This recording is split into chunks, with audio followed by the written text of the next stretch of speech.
America leads the world in medicine development. It matters. We get new medicines first, nearly 3 years faster. 5 million Americans go to work because we make medicines here at home. And not relying on other countries keeps us safe. But China is racing to overtake us. Will we let them, or will we choose to stay ahead? When America leads, America cures. Let's tell Washington to keep us in the lead. Learn how at americacures.com. Paid for by Pharma.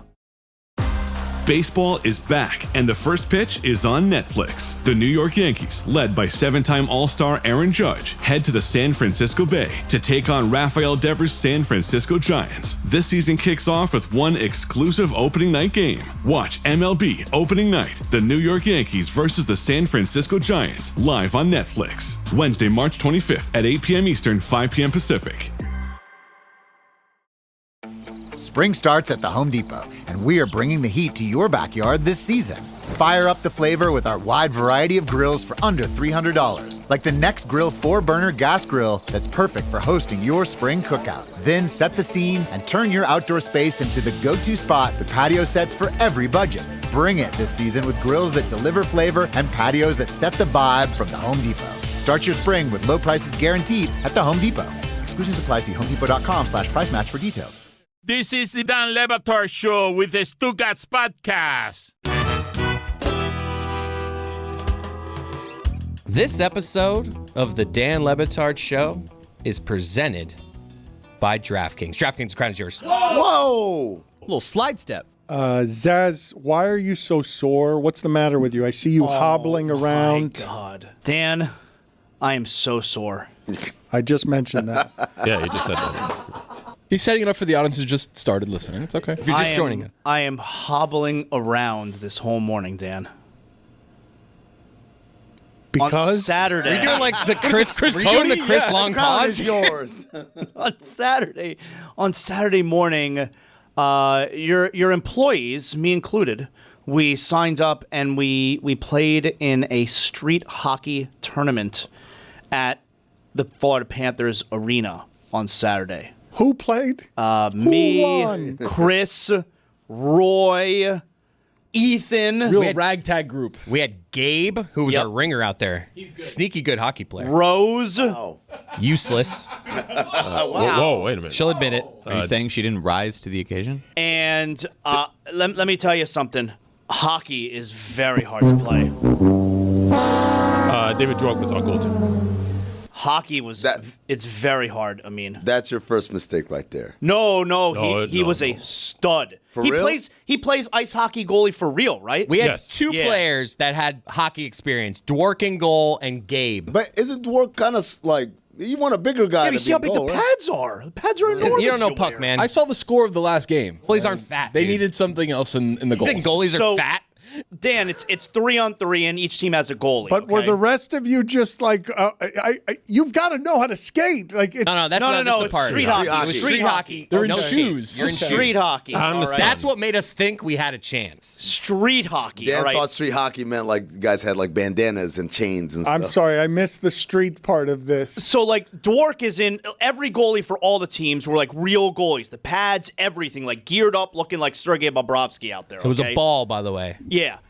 But not a puck. But we Like a show racket up ball? there and a regular street hockey Like a hockey ball, dude. Yeah, You don't know act puck. like you don't know. There's a regulation street hockey ball. Yeah. Doesn't bounce. Yeah. Oh, really? And the other teams we played for were definitely all like real ice hockey That was the teams. annoying part. You know, they knew what they were doing. And if I could tell you, Dan, 2 minutes into the first game, Oh, so tired.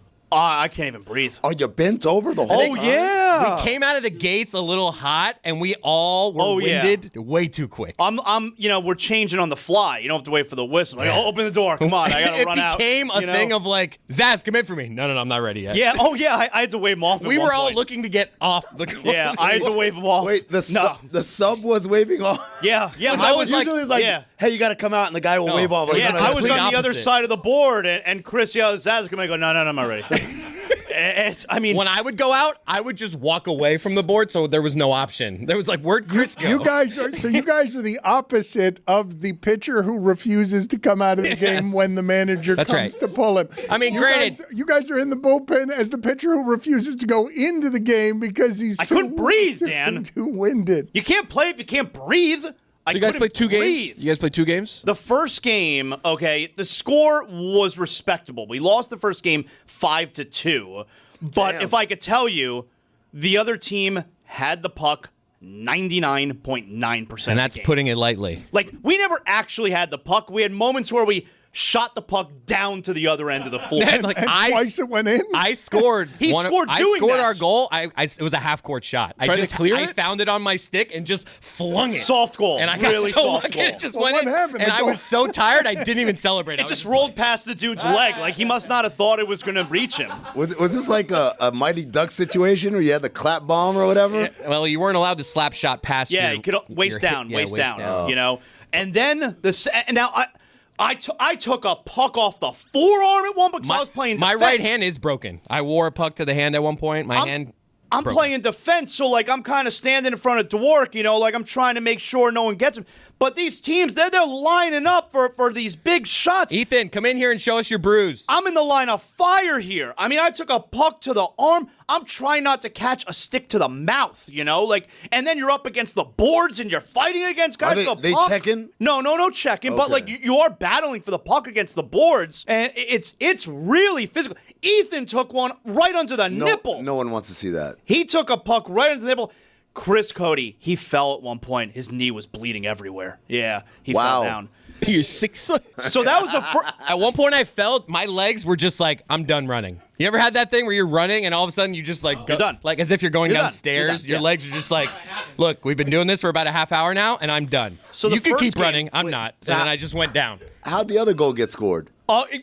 Inexplicably. Funny you ask. A great pass. Luckily I found the ball in our own Tape to tape. And I actually had Gabe a was nice cherry pass. picking a little bit. Gabe was cherry picking. I flung it down to Gabe, and Gabe did a nice. Gabe was our only real It's player. actually honestly. a beautiful goal Gabe scored. I got a nice pass from the ref, who was definitely judging us. We realized at this point that we're never going to score unless we cherry pick and maybe we get lucky flinging the puck to the other end of the floor. Tony, they did the Vivek. Hey, we're going to play 4-on-5. The first game, we lost 4-2. 5-2. And I think it was 4. Whatever. In my mind, it'll always be 4. With the he said it. 100% of the it was we such never a feat. had the puck. The idea that we only lost 5-2 was one of the more incredible feats in the history It's of like hockey. Ocho Cinco saying when he played Real Madrid, he couldn't touch the ball. There was never a point where one of us passed to the other. Right. We never. It was always, had holy shit, the I puck. have it. Dump it down. Yeah, They're on me. It was all happening so fast. So after the first game, We felt good. We were ready to quit after the first game. Oh my God. Everyone was dead. Dwork looked dead. I've never seen Chris so red in the Yeah. face. Like we're all every day. No, but like, dude, it was like 7 We times were this. so tired. I didn't see my wife. We were playing that game at like 9:30. At about 4 p.m., I saw my wife for the first time. She's like, "Why are you so red?" Oh, wow. I was still red. So the next game, I would have thought she said that upon meeting you. Yeah. So the next game was at 10:30. Yeah. All right, we get out there. We see the team that we're playing. This team. Oh my God. They got gear. bunch of from, tryhards. From the knees to the toes. They got metal shin guards This is and the knee Iceland guards. team in Mighty Yes. Ducks too. And I'm like, holy are you kidding me? And so some of the puck luck we had in the first game. What was the score of that one? Let's just like we The kind second of game? We got mercy it ruled. balanced out in the second game. Wait. Put on Mercy the ruled. Put it on the poll, We did. We got Juju. mercy ruled. Put on the poll, Juju. Are you embarrassed when you say the score of the game was?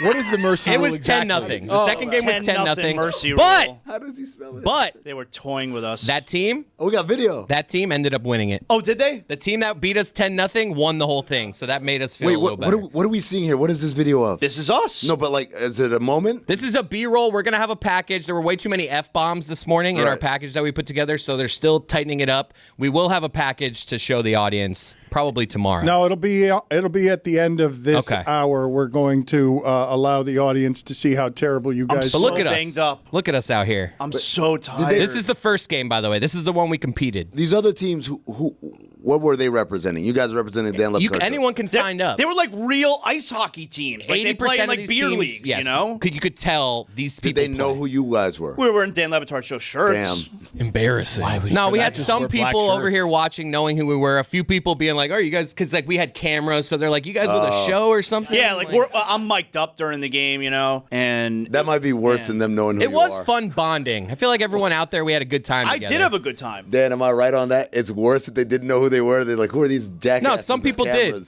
Some people did, jerk. I would say, no, I'm going to answer this question in its entirety. I would want people to know who you guys were until you started playing that way, at which point I would be celebrating that no one knew who you were, representing us with great soreness and asking out of the game. And basically you led the tournament in people who are on the sidelines saying, I don't want to go back in.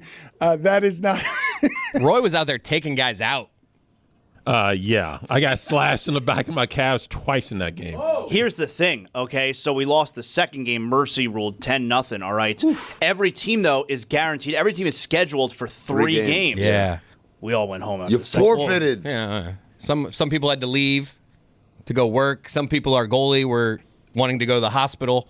Well, No, I'm kidding. I think ESPN is trying to kill Zaz. I heard him every time I was in my car this weekend. It was Friday night, it was Saturday afternoon. Every time Sunday afternoon too. Every time I was in my car, it was Zaz, and I'm like, is this taped? Are they playing? 24-hour Zaz. No, he was just on the ESPN radio has been replaced by Zaz Radio. It's just Zaz on all the time. Put it on the poll. Should ESPN Radio change its name to Zaz Radio at Le Batard Show? We don't have to put that. You should think that one over. Why?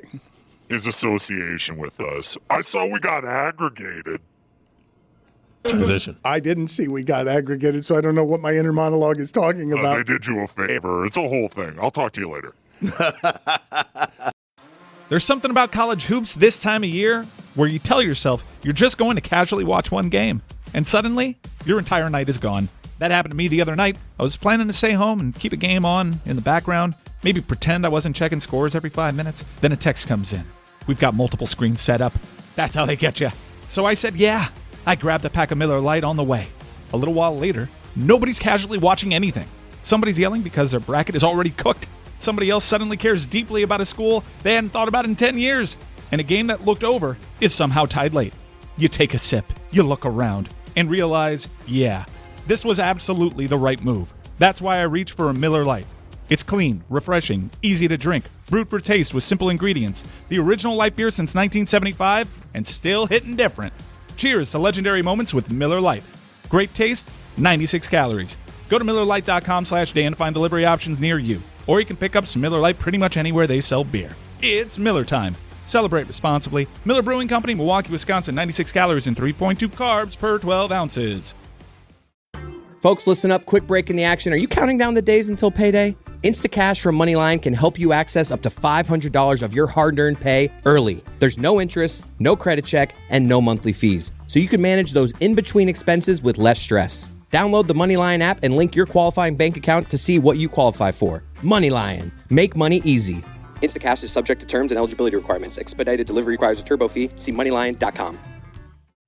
March is when hockey gets different. Every game suddenly feels bigger, the standings matter more, and somehow you're paying attention to 3 games at once because playoff math has entered your life. That also means a lot more time on your feet, whether it's walking to the rink or at home pacing around the couch during the third period. Like that's going to help your team hold on to a 1-goal lead. That's why Bombas sports socks have become a routine for me. They're cushioned where you need them to be, sweat wicking, supportive, and built to stay comfortable whether you're moving around all day or locked into a game that somehow goes into overtime again. And once I'm home, Bombas covers the rest too. Slippers, tees, underwear, all ridiculously comfortable. The kind of stuff you throw on and immediately understand why people keep talking about it. And for every item you buy, Bombas donates one to someone facing housing insecurity. One purchased, one donated. Head to bombas.com/Dan and use code DAN for 20% off your first purchase. That's BOMBAS.com/Dan, code DAN. March hockey is stressful enough. Your socks shouldn't be. Dan Le Batard. While there's nothing official, And conversations are still ongoing. Was that a fake Schefter? Because it was pretty good. It was excellent. I feel like there's excellent. legs. Yeah. I tried at the beginning, and then I lost confidence in it. Why? It was good. It was good. You got There's this. nothing official. Yeah, it's so good. Conversations are still ongoing. Stugotz. It is trending towards Nick Sirianni remaining the head coach of the Eagles. This is the Dan Le Batard Show with the Stugotz.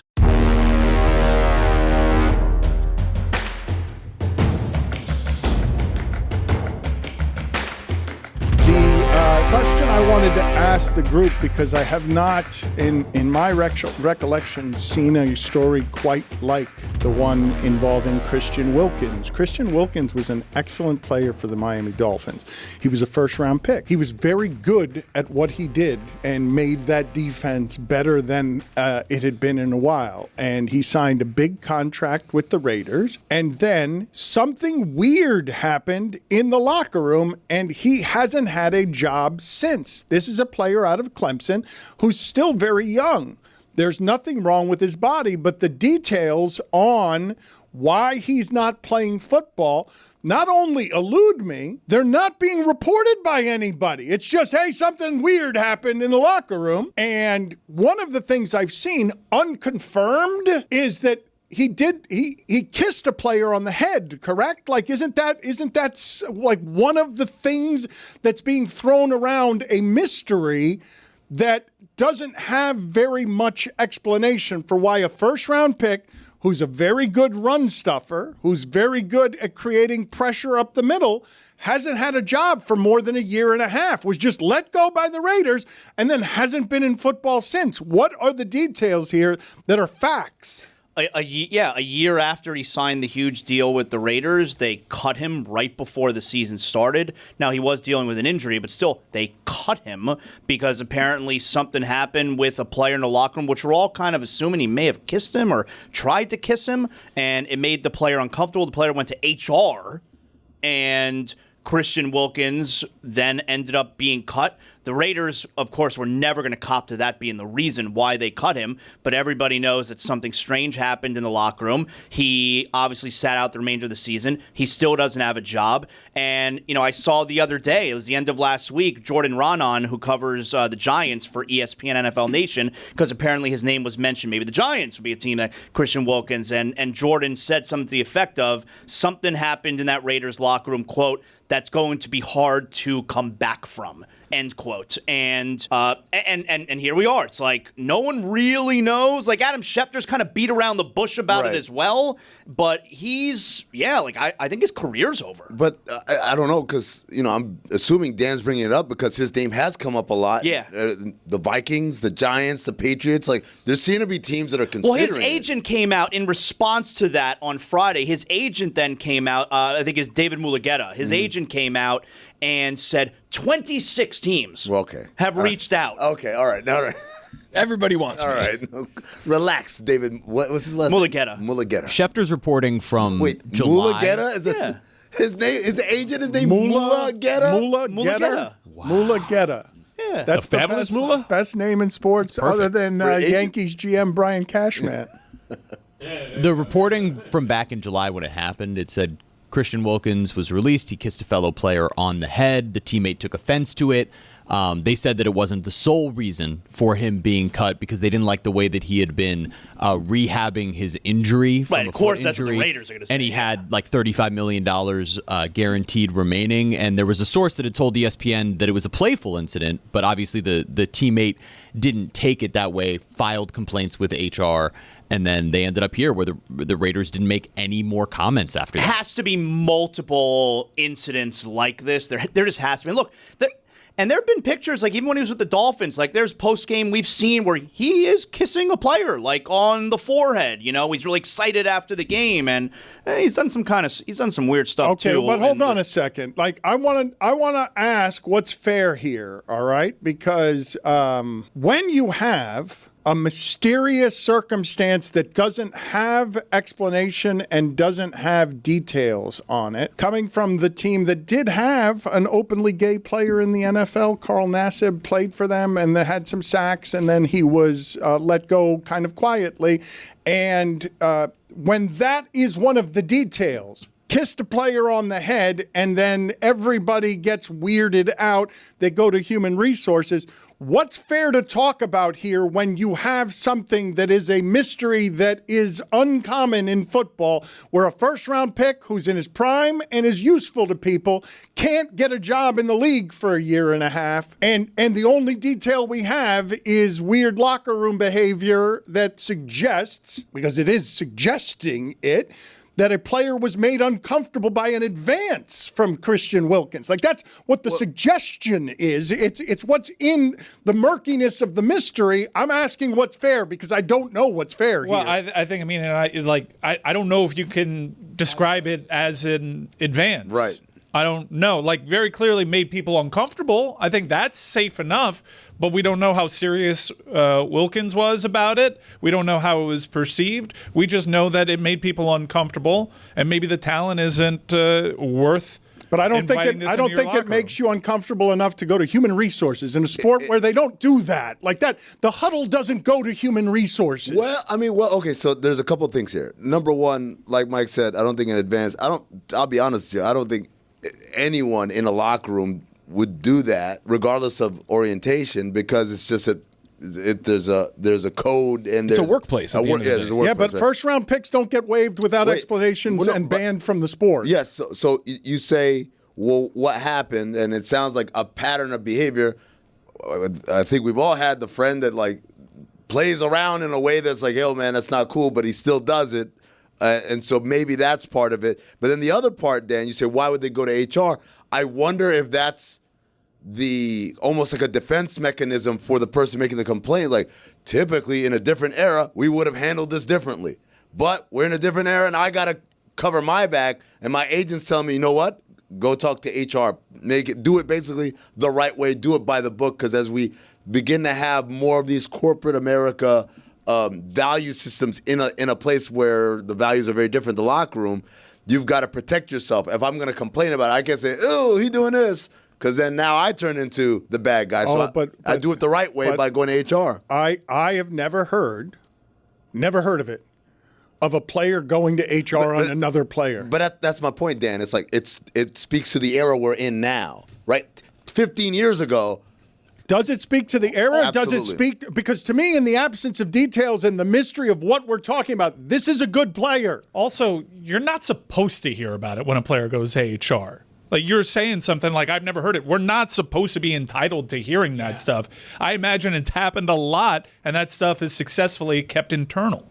I imagine no, it doesn't happen a lot. But like I said, I think you're right. Routinely, a lot was an exaggeration. Yeah. I'm saying that it's happened, and the fact that we're hearing about it actually says to sometimes that the system is not holding in place. But I would argue, and again, my information might be dated, and Amin, your information might be dated, but the authority figures in the locker room are the coaches. It ain't HR. Like, I know. I'm just speaking to, like, when someone does approach HR in these settings, you're not supposed to find out about it.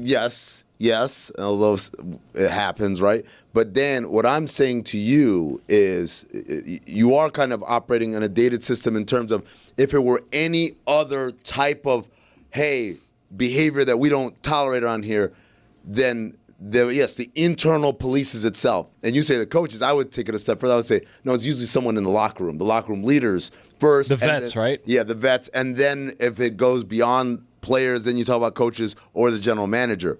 But given, it seems like, again, we're all just guessing here. Maybe that's irresponsible. But I'm starting with what's fair here, because we are guessing, but the mystery sort of puts you in a position where you guess, because there's very little precedent for this kind of thing that doesn't have any information afterward. This is a good player. It's a player anybody in the league would want. To me, it's not absurd that 26 teams would be interested in him. I don't think you can say that when no one in the league wants him. Look, this is what I'm going to say.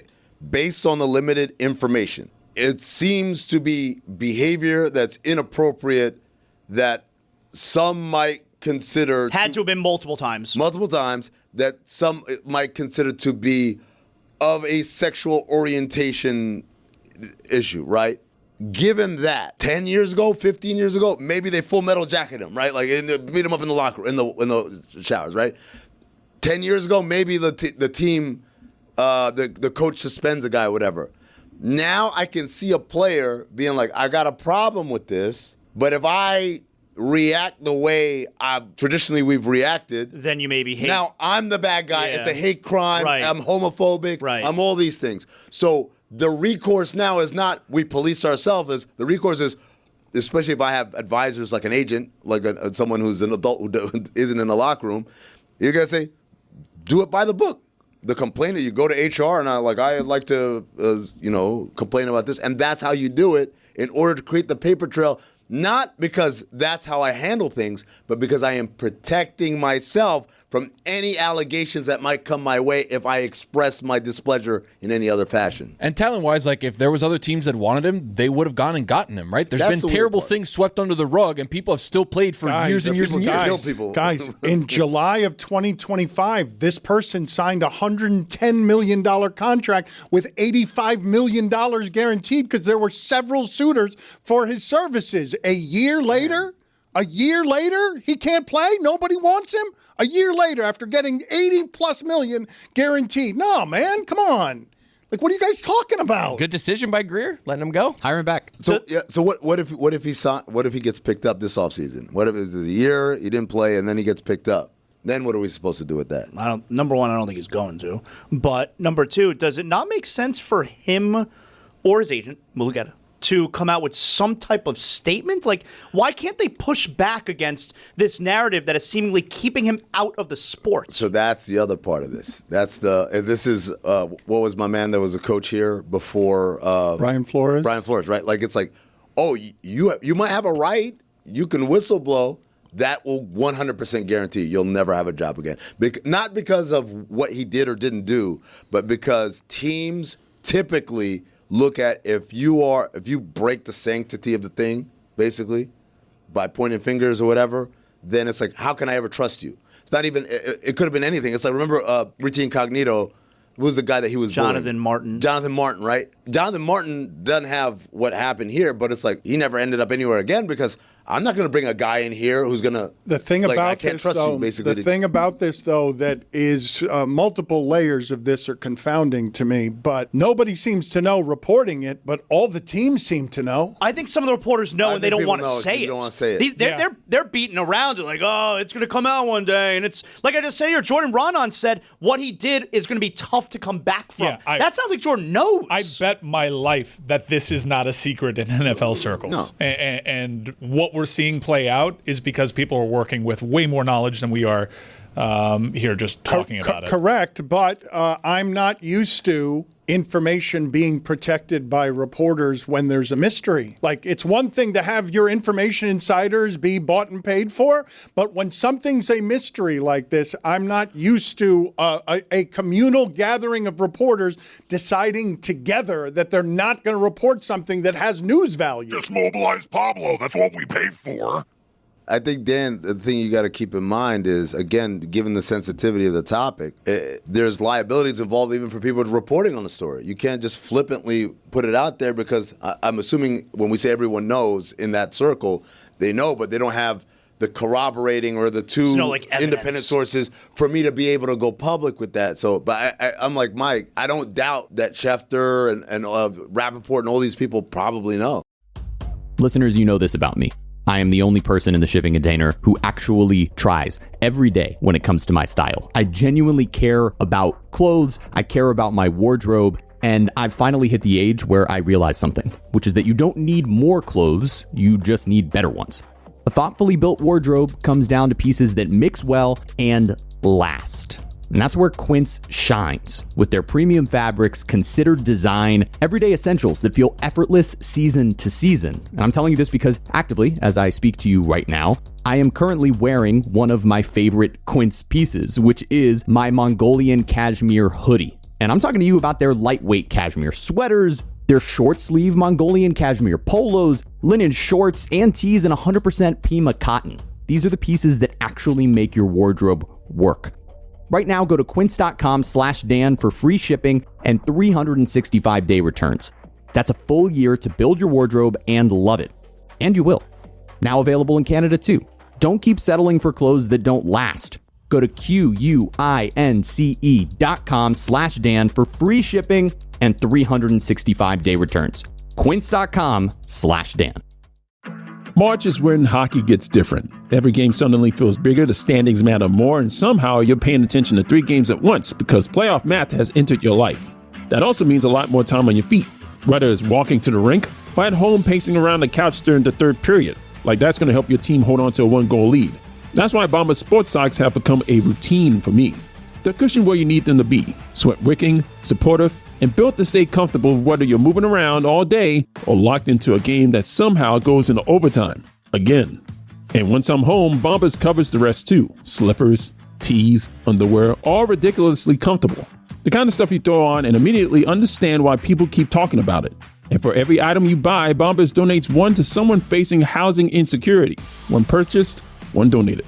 Head to bombas.com/Dan and use code DAN for 20% off your first purchase. That's BOMBAS.com/Dan, code DAN. March hockey is stressful enough. Your socks shouldn't be. You guys hear that? That's the sound of my calendar flipping over to March. Yes, I know March is more than halfway over. Don't bog me down with details. Just stick with me here because March means one thing. It means college basketball insanity. DraftKings Sportsbook, the #1 sportsbook for live betting, is built for March. The tournament is unpredictable. Kind of like me, but the rewards are guaranteed. And DraftKings is delivering some of the most generous rewards on the market. Are you new to DraftKings? Bet just $5 and get $200 in bonus bets instantly. Download the DraftKings Sportsbook app now and use code DAN. That's code DAN to turn $5 into $200 in bonus bets instantly. In partnership with DraftKings, the crown is yours. Hey, who wants to hear me do that crazy noise again? I do.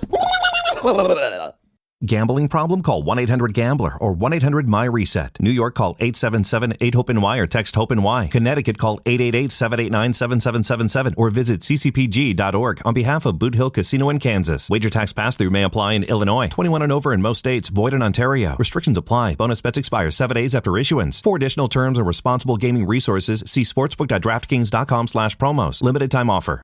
Dan Le Batard. We're gonna win. Stugotz. We're gonna win. They're annoying. What an old reference. This is the Dan Le Batard Show with the Stugotz.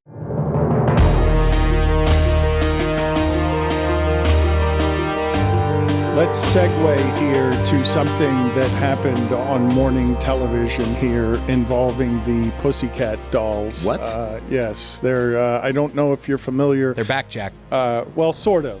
Some of them are back, Jack. How many members were there of the original Pussycat Dolls? 17. Were there twice as many members of the original Pussycat Dolls as the ones being interviewed on the Today Show? Yeah, there were far more. There were really not that many that sang. It was a collective, a lot of dancers back there, and really Nicole was a standout star. Name one that's not Nicole Scherzinger. I can't. But the ones doing this tour, this reunion tour, there's 3 of them. Wait, Nicole Scherzinger is not one of them? Yes, she is. Oh, okay. Yes, she is. But I think the most obvious question would be if you are indeed someone that would be inclined to be super pumped up about the Pussycat Dolls reunion, would be like, all right, where's the other girls? You'd be prepared for that question. Whose names that I can't name? Yeah, but I'm not a hard-hitting questions I'm not a Pussycat Dolls fan. But if I were, I would know more names. All right. And I would know the number of people missing, and I'd be prepared, for some sort of answer on this. Can I just ask really quick? I don't care if I sound stupid, whatever. Can I don't really know who they are. What? What is their deal? They're a music group? Yes. Yeah, they were. Look, so the Pussycat Dolls were this thing that gained in popularity that existed before they became a pop sensation. The pop group basically took existing branding, popularized it, and had some songs. What? Don't you wish your girlfriend was but that's Pussycat Dolls? Yeah, but the Pussycat Dolls existed before Nicole Scherzinger before they were a music group. You would go to Vegas and the Pussycat Dolls would be there. Wait, they're just oh wow, now I'm learning stuff. Wait, they were just kind of icing up my buttons, babe. Icing up my buttons. Are they controversial? It was opportune. No. It was not until now, apparently. It was something that was already established. And they just took like these studio voices and they're like, hey, we have a branding thing for you. Just slap some Pussycat Dolls branding. You're saying like basically like Jabberwockies all of a sudden had a music career. That's what I'm saying. Wow. I didn't know that. They were a dance ensemble in Vegas, founded in 1995 is what it says. And at the suggestion of Jimmy Iovine, because of course Jimmy Iovine, they decided to take the group mainstream. And their choreographer worked with several other people to get some voices. And then all of a sudden, boom. 2004, Shall We Dance? The film. Not to be confused with Josie and the Pussycats. Totally different band. I think that's who I'm thinking of. I'm thinking of They're Scooby-Doo, controversial, right? No, Yeah, thinking of cartoon. Yeah. Scooby-Doo. They're a cartoon. How could they be controversial? All right. Anyways, let's get to this clip. Hold on a minute. How do you spell Mulugeta?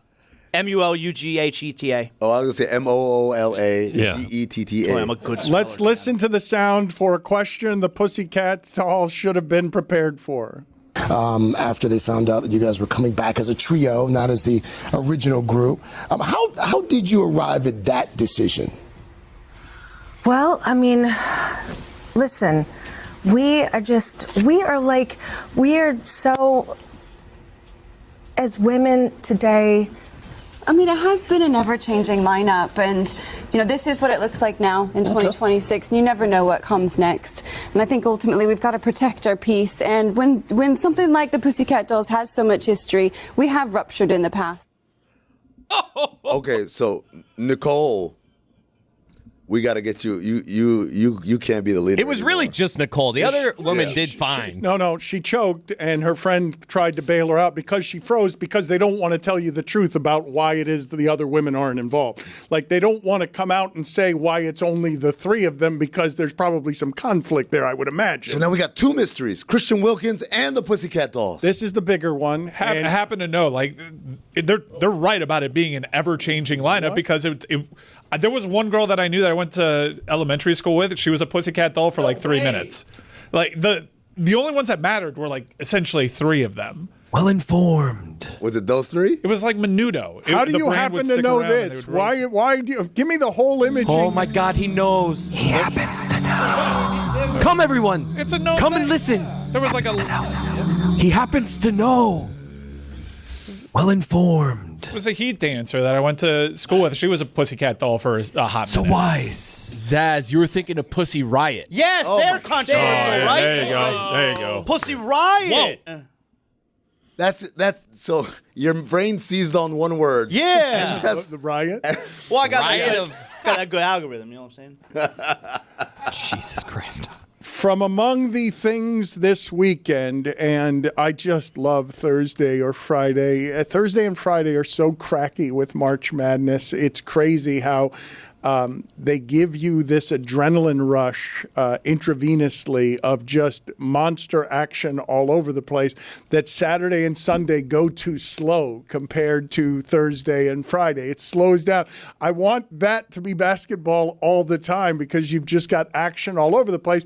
And if you're playing that many games inevitably, mathematically, some are going to be decided at the buzzer with insanity. Like the way that Kentucky won its first round game absurdly to save its season with a half court shot, that was my favorite moment of the tournament. But the play that Iowa put together with 8.9 seconds left to take out Florida, to get that look when they're down 2, to get a wide open 3 from the corner. I feel like they just left the guy open. Yeah, he was open in the corner. Okay. They ran a trap up, full court trap. I know, but they also had to know that that's the play that was coming. They're going to throw it to their point guard and do who was it? It was the Drew kid that did that. When was Bryce that? Drew? Yeah, Bryce Drew did that with. Yeah, but that was like 4 seconds left. It wasn't. No. It wasn't. Valpo was a great play. That was a great play that they up the sideline and he was contested when he made that shot. Like I've been wanting to ask you about that play, Amin, because. Look, everybody knows you're saying it's a great play that Iowa drew up there. No, I'm saying Valpo is a great play. No, I'm saying Dan is saying it's a great play that Iowa drew up there Todd Golden can't be pressing up 2 in that spot. Like, because they pressed, it allowed He was able to get open be on in the corner, transition. Of course, they're not going to give up a layup, so you spray it to the corner. If you just play it heads up, like, that's not happening, right? Yeah, but I'm assuming that that's the play call because you know that they're going to press. Oh, okay, but so what I'm saying is, why were they pressing? They were ahead. You're up, yeah. Why? I don't know. That's a good question. That's a champion coach. Yeah. I think he blew it.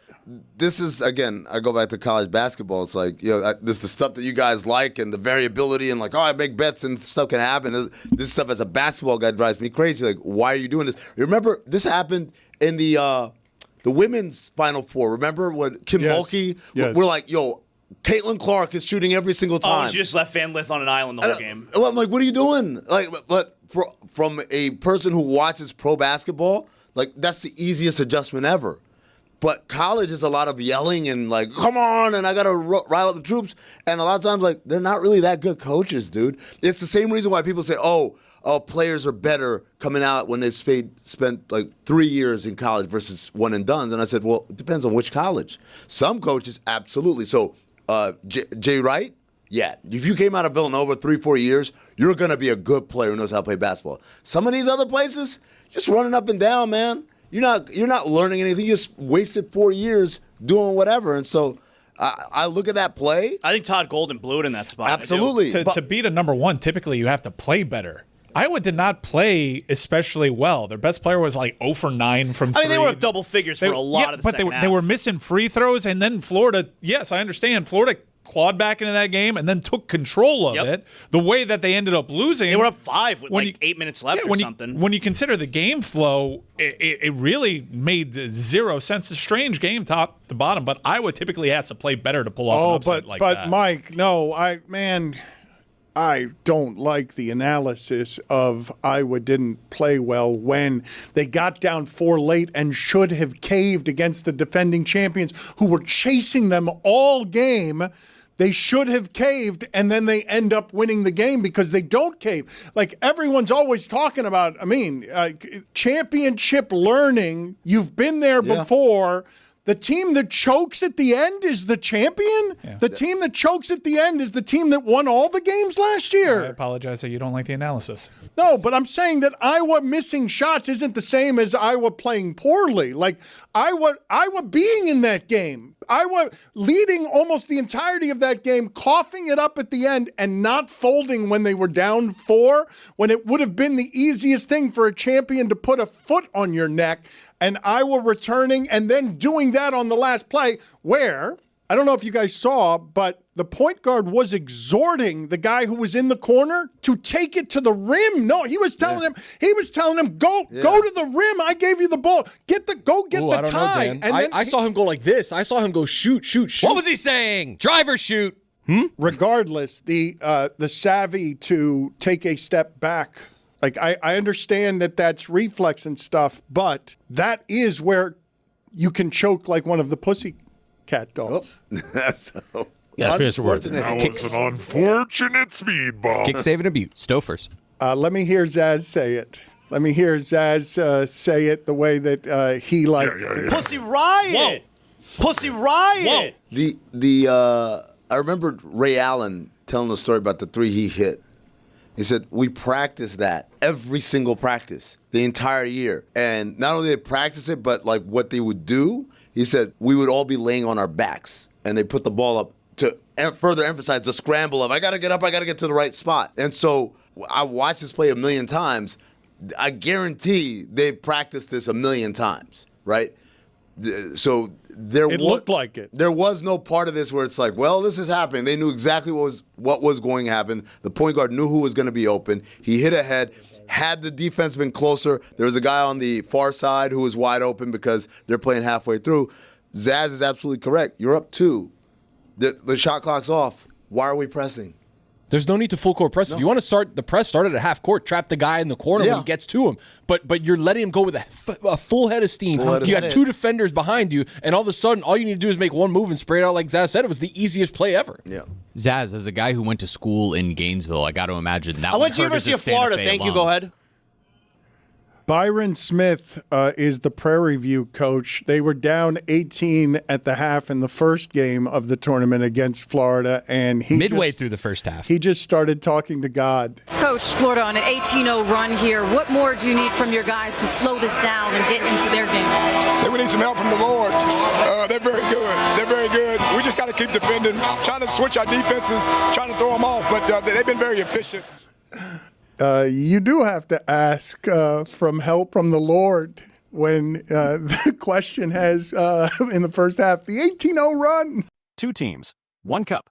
The primetime stage is set for the TGL presented by SoFi Finals, Los Angeles Golf Club versus Tigers Jupiter Links. Keep up, it's playoffs. Tune in Monday, March 23rd, 9 p.m. Eastern on ESPN2, and Tuesday, March 24th, 7 p.m. Eastern on ESPN and on the ESPN app.